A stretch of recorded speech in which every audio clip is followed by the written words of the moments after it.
Evaluation of the outcome is the final step in the ethical decision-making process. And if you go back and look in chapter 3, you'll see all the steps if you want to look at them. Remember, evaluation will help us learn from the successes and the failures, so we can gain knowledge for even the next ethical dilemma. Very good. Okay.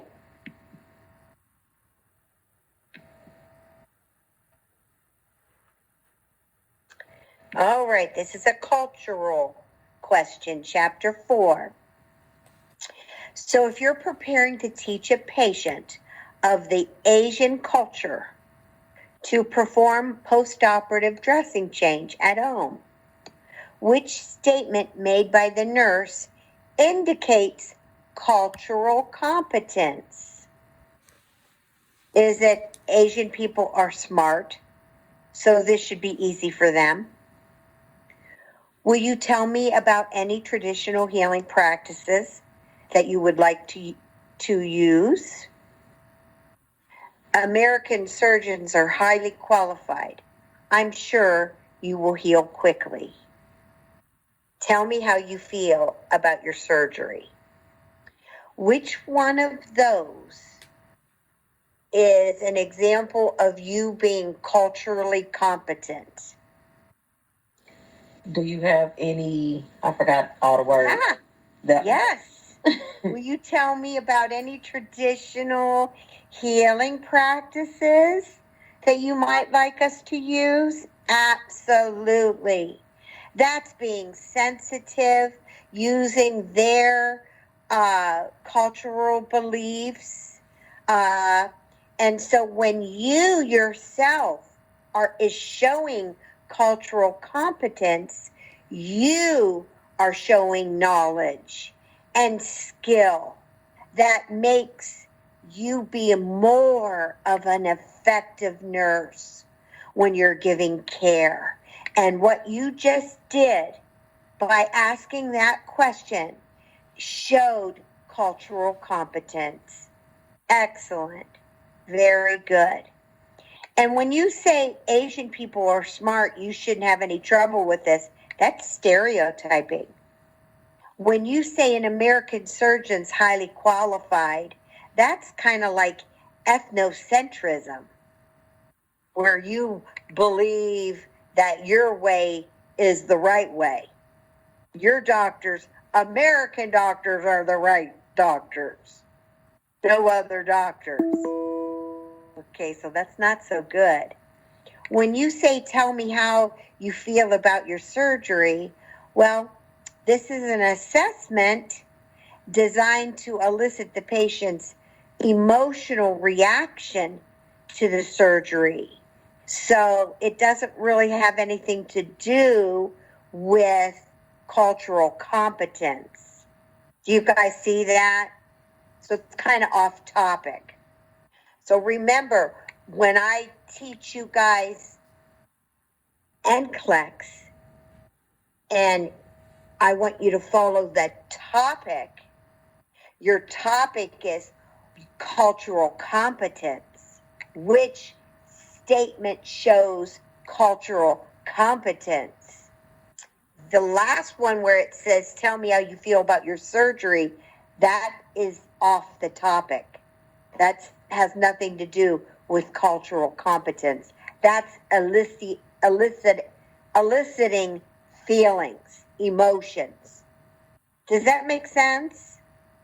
Is everybody following me? Yes. Okay, good. So remember, always stay with the topic. Good. Okay, here's another cultural one.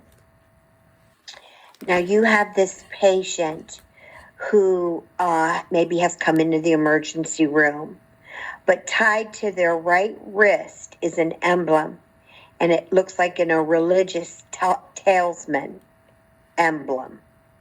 So what should you do? Do nothing with it? tape it in place so it doesn't get removed or lost. Remove it and lock it up somewhere for safekeeping, or place it in the clothing bag and get with the rest of the patient's belongings. Which one do you think you would do?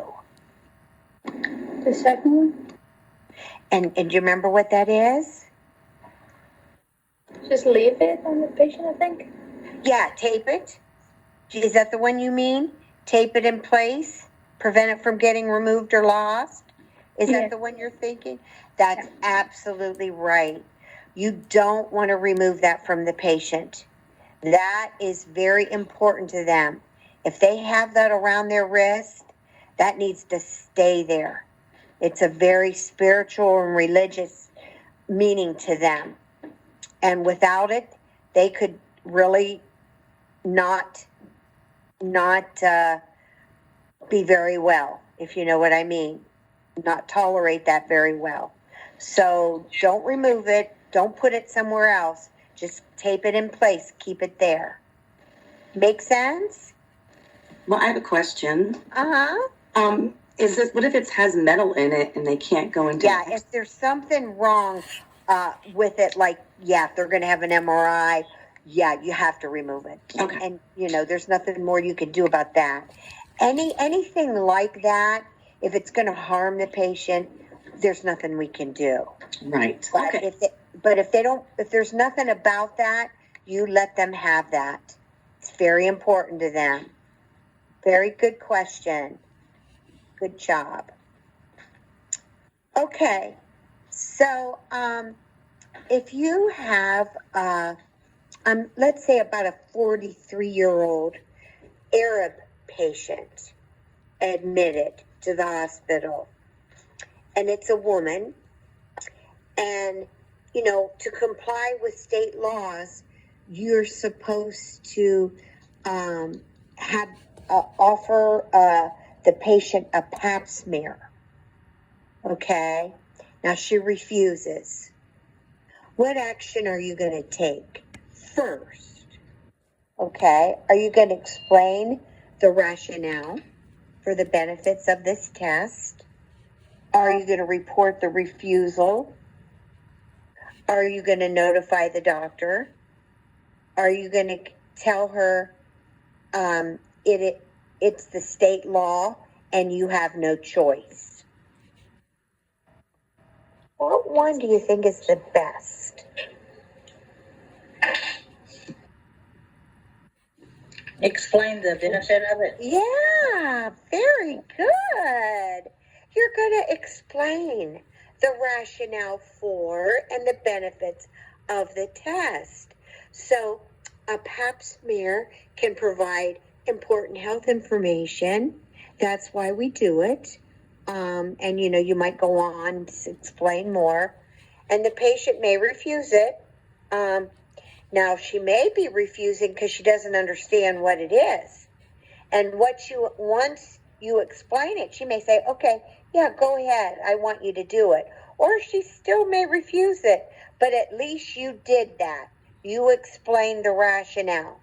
Okay, then you might have to document it or let your supervisor know or something like that. But the first thing you're going to do is explain it, the benefit. Does that make sense? Yes, ma'am. Very good. Very good. Okay, now this one's hard. Not hard answer, but hard. Put yourself in this place. This is not an easy situation. Ethical dilemma. Ethical dilemma. These ethical dilemmas can be very stressful on nurses.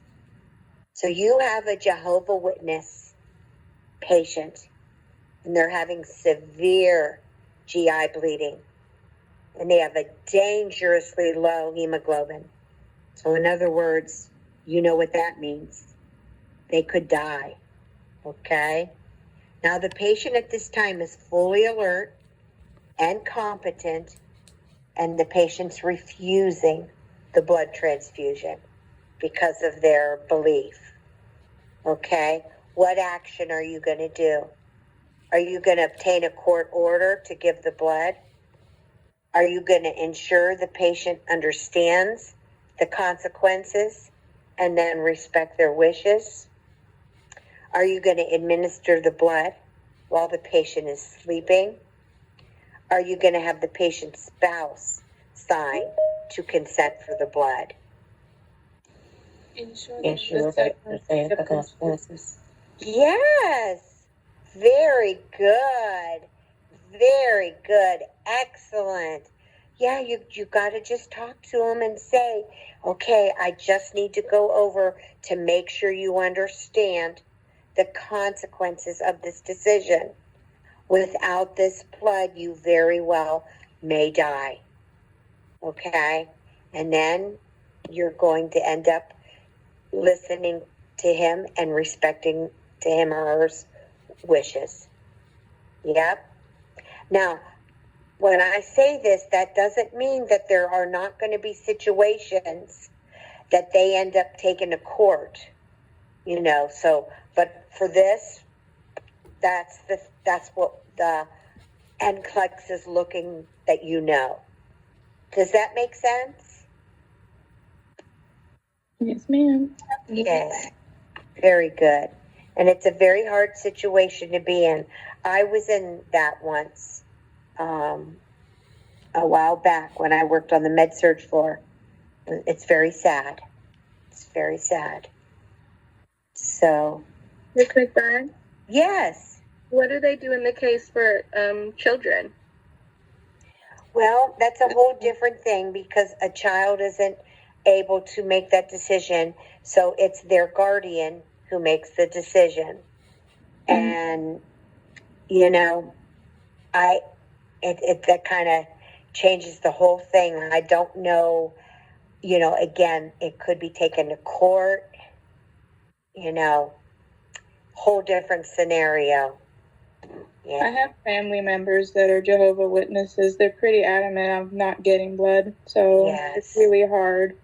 Yes, it is. It is very hard. The patient that I had was not a child. I never worked in peds, so I'm not real knowledgeable in peds.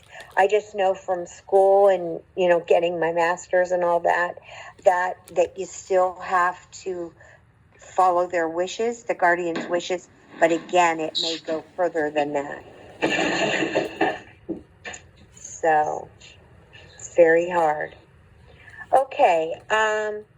Okay, so now you have a Mexican patient, and this patient sees a curandero for asthma. So the curandero has prescribed a special tea to be taken 4 times a day, and it's supposed to open the airways. What should you do in this situation? Would you encourage the patient to go ahead and continue drinking the tea? Would you encourage the patient to drink only 1 cup of the tea every day? Would you ask the patient to bring in the tea package so the pharmacist can take a look at the ingredients? Would you advise the patient to stop drinking the tea because there's a potential interaction with other meds? Number 3. In the package. Okay, now which one? Where you have them bring it in. Yes, you would have them bring it in and have the pharmacist look at it and see if there's any problems. If there's no problems, you can drink your tea. No problem. That's a folk practice, as long as it's not harming them. But you do have to check first. So absolutely. Does that make sense? Yes, ma'am. Okay. Very good. All right. Let's see here. You're caring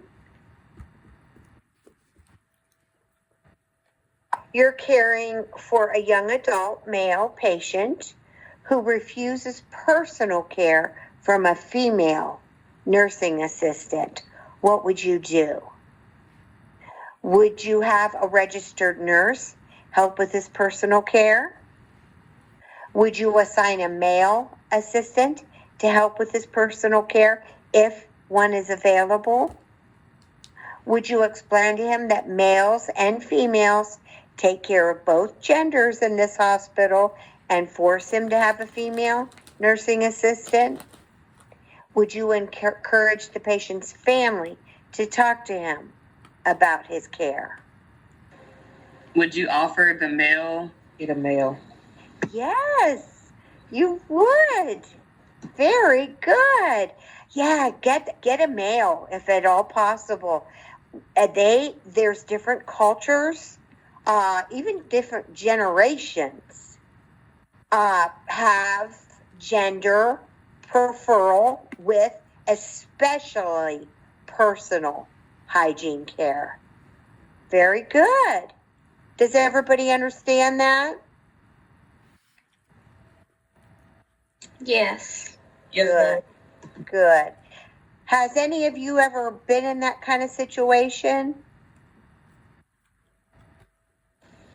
Yes, ma'am. You have, like with work as a tech? Yeah, we have a What lot of. happened? How did yeah, you guys handle it? Just swapped it out if we could. Like we have, like we might have females that can't have male techs. But Yep, if somehow the male have to have like their particular floor, we'll just swap out that person. yep, very good. Very good. I guess what I'm wondering though, and it's okay, I don't have really an answer to this, and I don't know if you guys were thinking this at the same time, because this never happened. What if you don't have a male? I wonder what That they has do. happened to us at work, and we just give them the choice. Oh, okay. That makes sense. Yep, that makes sense. Yep.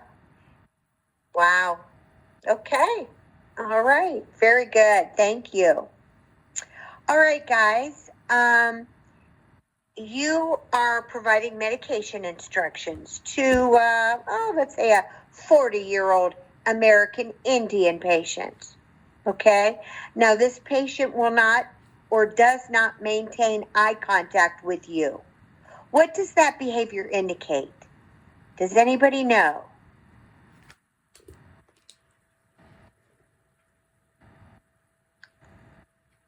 Boundaries? Okay. Would it have something to do with like the male person of the family? Okay. In this case, it doesn't even say if it is a male or a female. It just says like a 40-year-old American Indian, and the patient does not maintain eye contact. Okay, well, let me give you some options, and you tell me which one you think then. All right, so what would you do? The patient does not intend to follow the instructions, or it's not so much what you would do. What does this behavior mean to you? The patient does not intend to follow instructions. The patient is not interested. The nurse threatens the patient's ego.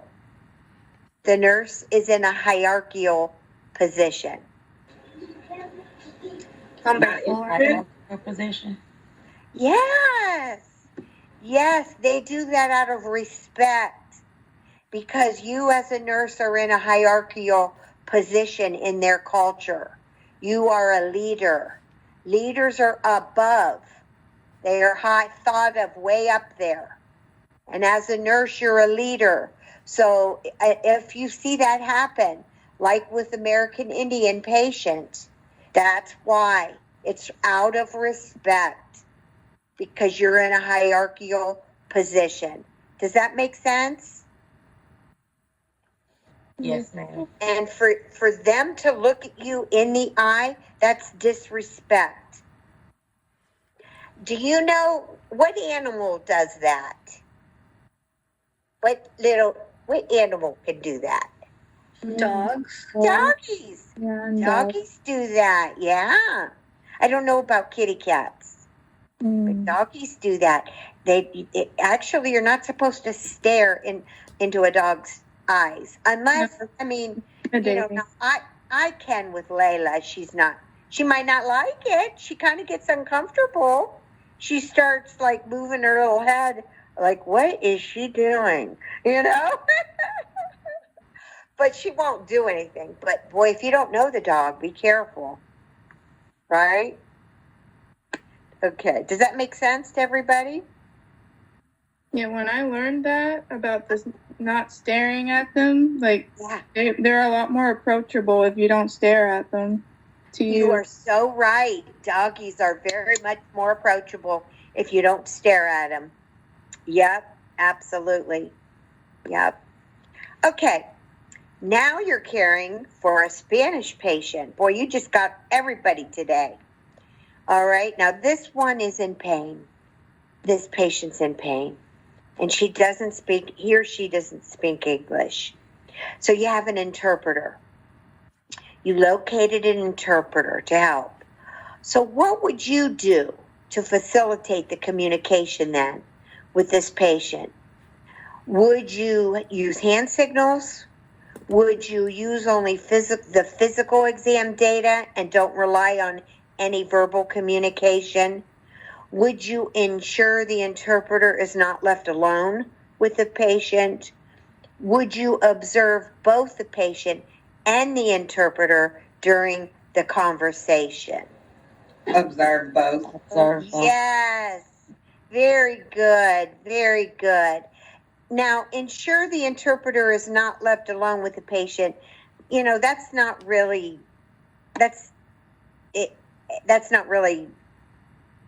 how do I want to say it? The best answer? The best answer is that you're there observing both the patient and the interpreter during the conversation so you can kind of assess, yes, the patient's getting it. Or, wait a minute, I don't know if she's getting the accurate information, So, yes, you need to be there. You being there with the interpreter and the patient will facilitate communication with the patient. And that's what you want to remember. Does that make sense? Yes. Good, good. Okay, now you're taking care of a Guatemalan patient. It's a mama. And she brings her little, I guess maybe it's the baby you're taking care of. This mama, Guatemalan mama, brings her 10-day-old baby to the clinic. And it's for a well baby check. So to promote healing, Mama has a coin taped to the infant's umbilicus. What would you do with this? Would you explain to the mama that the coin is not necessary for healing? Would you teach the mom how to apply a dry sterile dressing in place of the coin? Would you teach the mama how to clean the coin daily and reapply it? Would you tell the mama to remove the coin because it could cause infection? Teach the cleaning of it. Yes. Yes. What is that called? Not necessarily the name of what the coin is, but what is the whole thing called that she's doing? What kind of practice? Well, coining, but it's folk practice. Folk practice. That's a folk practice. And again, if it's not harmful, just let them have it. Let them do it. It's very important in their culture. So you're just going to teach her to make sure it's clean, and she cleans it daily, just like she does the umbilicus, so that they can keep it free from infection. Very good. Okay. Now you've got a Muslim patient, and this Muslim patient is approaching death. Now the family says that the patient's bed needs to be turned to the opposite wall so it can face Mecca to ensure an easier passage into the rest of the life. into the next life. You guys, can you hold just a quick second? This is the second time someone's called me, and I think it's a student. Hold on just a quick second. I'll be right back.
I'm so sorry about that. Are you guys still with me? Yes, ma'am. Yes, ma'am. I kept getting this, my phone kept ringing, and it left messages, and then it rang again, and it's a Nashville number, and I'm like, God, this must be a student, and it might be something. Usually I don't, get it right away if it, you know what I'm saying? But they kept calling, so I'm so sorry. I don't normally do that, but I had to kind of see something was wrong. You know what I mean? That worries me when I start getting a little, if they call me once, okay, but a couple times, then I start worrying something's wrong. So, all right. Third trimester and their clinical day today? Yes, third trimester is clinical, but I also teach first trimester. Oh, I forgot, yeah. Yeah. I'm teaching all three, so yeah. But okay. All right, let's see here, guys. And it's funny because, first trimester and second trimester, the classes are so much bigger. So it's kind of hard for me I think I'm starting to remember now your names, but I don't know if I have all of them yet. So, so this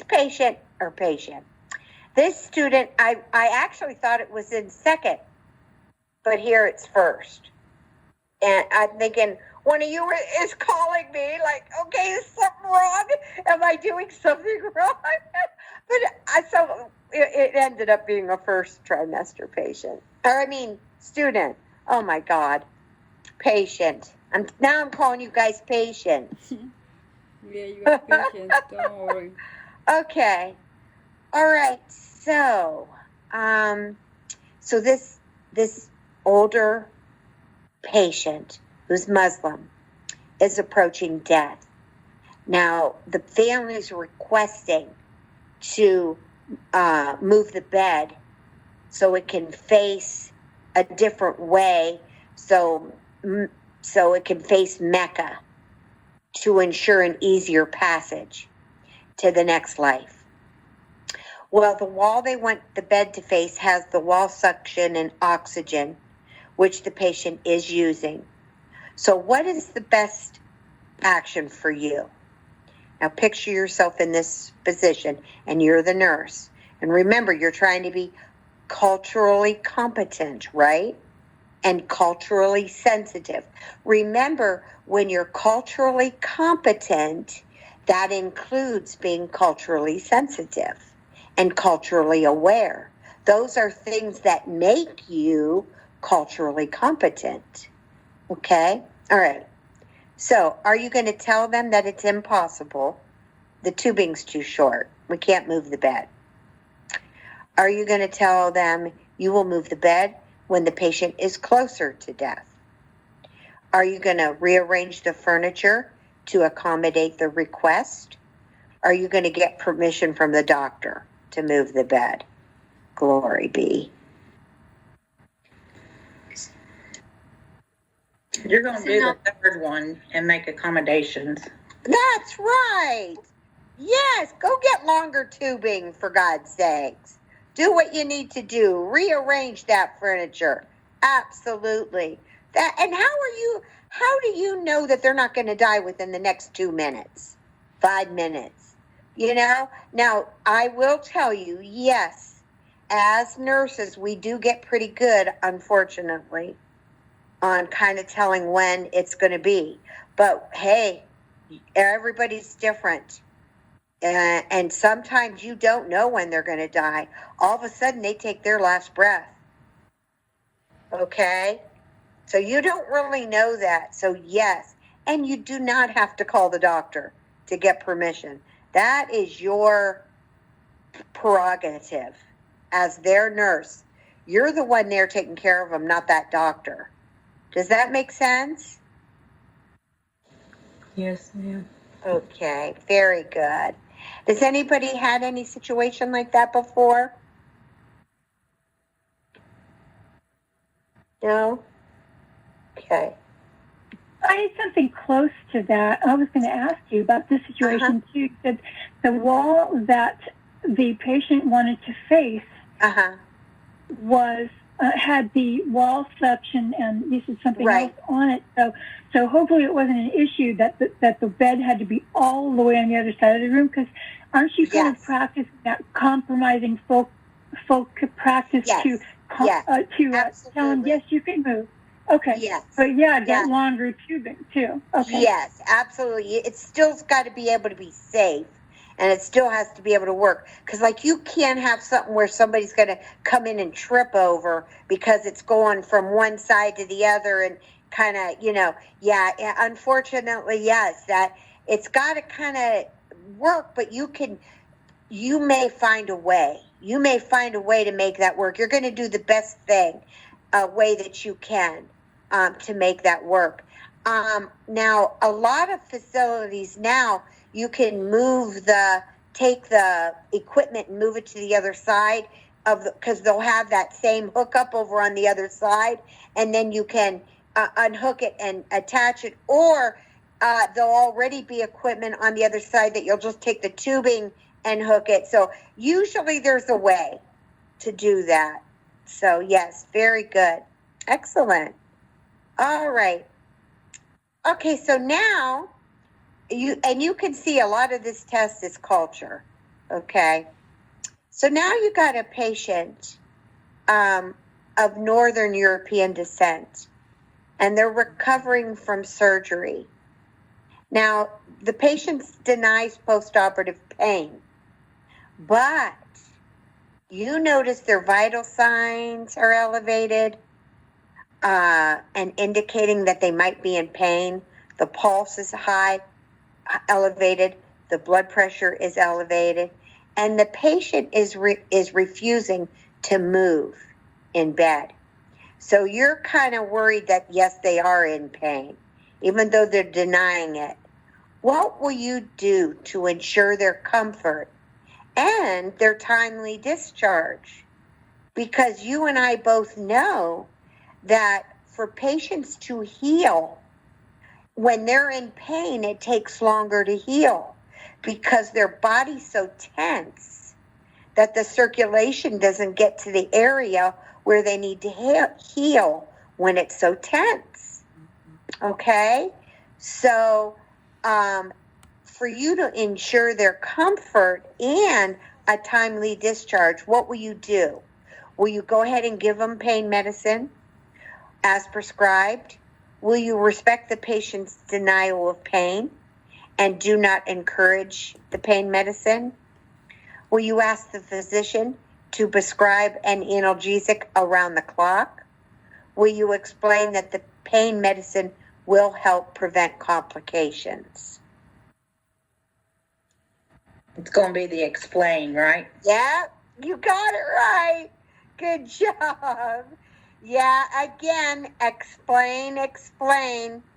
You're going to explain what that pain medicine can do and help, and then you're going to go from there. Very good. Because even if they order it around the clock, the patient can refuse it, you know? So, yes, very good. Okay. Now you have a nurse who's immigrated from China, and she begins working on your unit, your medical unit. Now the preceptor explains the unit routines and includes the medication administration system. Now when the preceptor asks this nurse if she understands, her answer is always yes, I understand. What should the preceptor do to measure the nurse's comprehension? Would she ask the nurse which information is hard to understand? Would she ask the nurse, or would she have the nurse demonstrate the procedures? Would she have the nurse repeat the instructions? Would she have the nurse take a medication quiz? Would you have her demonstrate? Demonstrate. Excellent. The best measure of learning is observing them, whoever you're teaching, to demonstrate the procedure. Excellent. Very good. Any questions on that? Woo-hoo! You guys are good. Okay. Now you have a 50-year-old from Haisha. And this patient has heart failure, is in the hospital for heart failure. And they want a voodoo practitioner to visit, to say prayers. What would you do? Would you tell the patient it's okay for the voodoo practitioner to say prayers? Would you have the patient meet the voodoo practitioner in the lobby? Would you tell the patient that this is not permitted? Would you report the request to the physician? Number one. Yeah. What is this again? An example of a folk practice. It's another folk practice. And as long as it's not harmful, the voodoo practitioner isn't harming anybody or the patient or anybody at all, there's nothing wrong with that. You would include this in the plan of care. So you tell the patient it's okay for the voodoo practitioner to say prayers. Very good. Any questions with that one? Okay. Now this one's from chapter 3, and it's those cultural terms that you needed to know. Let's see if you remember. And it's okay if you don't, because remember, you haven't studied yet. So, all right. The nurse is caring for a patient from a non-English speaking culture. Now, when providing care, the nurse shows an appreciation for and attention to the arts and music and crafts and clothing and foods belonging to the patient's culture. So what did she demonstrate?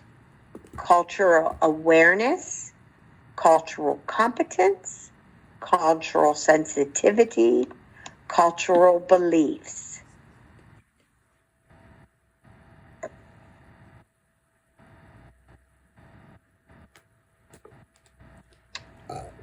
Awareness. Yeah, very good.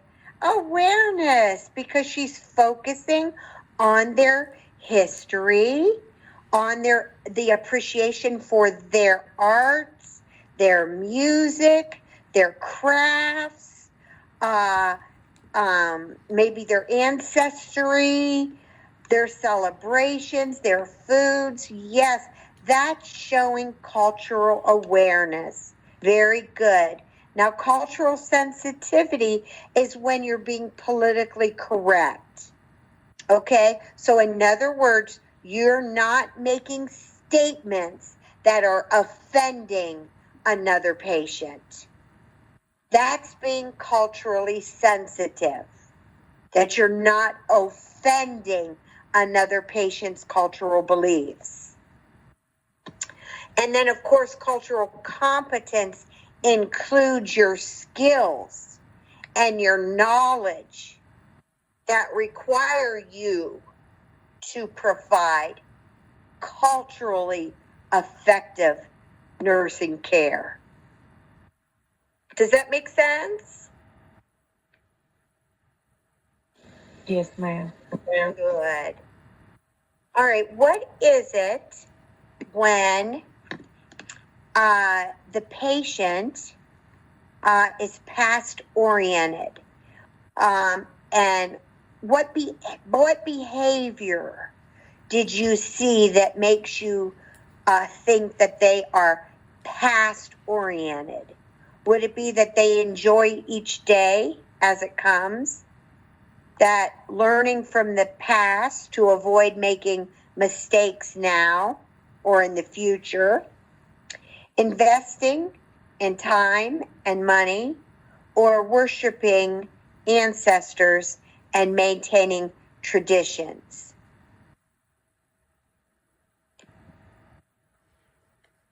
Worshiping ancestors, maintaining. Yes, worshiping ancestors and maintaining traditions. Very good. That is past orientation. Very good. Very good. Okay, so now you have an Arab patient, and you see this patient is not eating anything on the meal trays. What would you do? Now, does anybody know, or without me? Would you ask them for a Would you ask preference? them, is there anything that they would like? Yes, very good. You ask the patient, do you have any special food preferences? Very good. That's being culturally competent. Good job. Good job. Okay. Okay, so now this Arab patient, and it's an older Arab patient.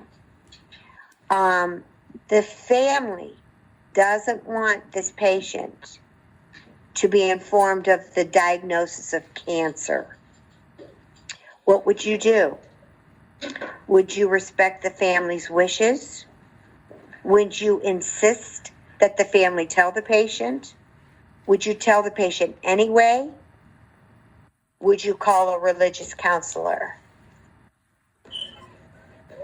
Would you respect the family's wishes? Yes. Yes, you have to.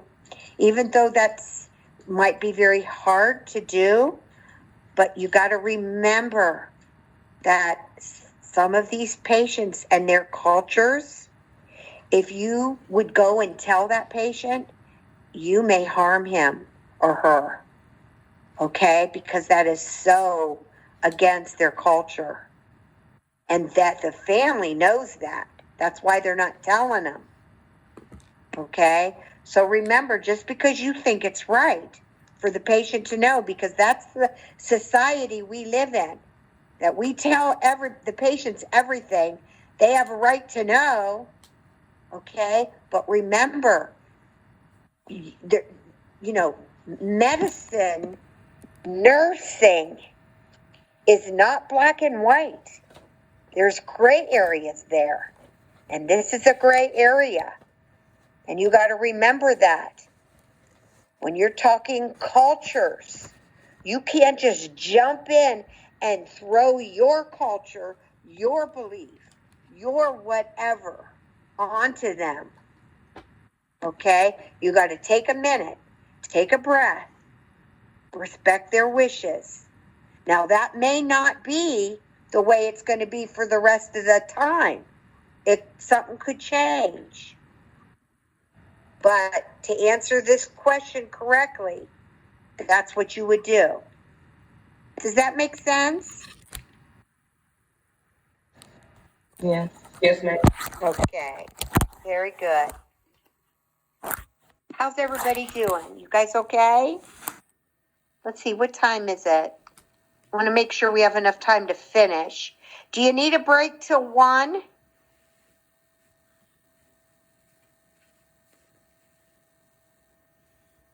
The break Wanna- will be That's fine. Okay, let's break till Sure. 1 o'clock. Okay, let's break till 1 o'clock. You guys are doing wonderful, wonderful. So I'll see you guys back at 1 o'clock, okay? Okay. Thank you. You're welcome, sweetie.